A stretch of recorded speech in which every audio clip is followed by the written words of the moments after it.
আসসালামু আলাইকুম বন্ধুরা, কেমন আছেন? আশা করি ভালো আছেন। আলহামদুলিল্লাহ আমিও ভালো আছি। তো বরাবরের মতো চলে আসলাম ঈমানের আলোচনা নিয়ে।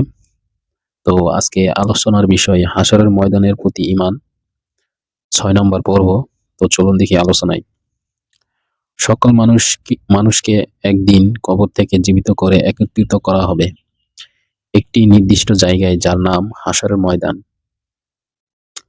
এই কথার উপর বিশ্বাস রাখা হচ্ছে ঈমানের অংশ। আল্লাহ সুবহানাহু ওয়া তাআলা বলেন, তারা কি চিন্তা করে না যে পুনরুত্থিত হবে সেই মহাদিবসের, যেদিন মানুষ দাঁড়াবে বিশ্ব প্রতিপালকের সামনে। আব্দুল্লাহ ইবনু ইবনু উমার রাদিয়াল্লাহু আনহু থেকে বর্ণিত সহিহ মুসলিমে এক হাদিসে বলা হয়েছে, মানুষ বিশ্ব প্রতিপালকের সামনে দাঁড়াবে, তখন তারা ঘামে ডুবে থাকবে। আল্লাহু আকবার।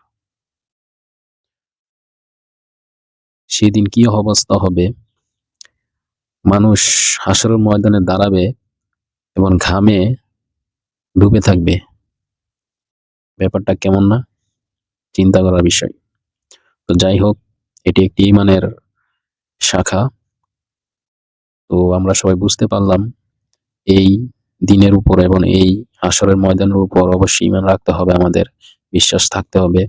কুরআনে এবং হাদিসে এই কথাই বলা হয়েছে। তো আজকে আলোচনা এই পর্যন্তই। ইনশাআল্লাহ দেখা হচ্ছে আগামী পর্বে। সে পর্যন্ত সবাই ভালো থাকুন, সুস্থ থাকুন। আসসালামু আলাইকুম।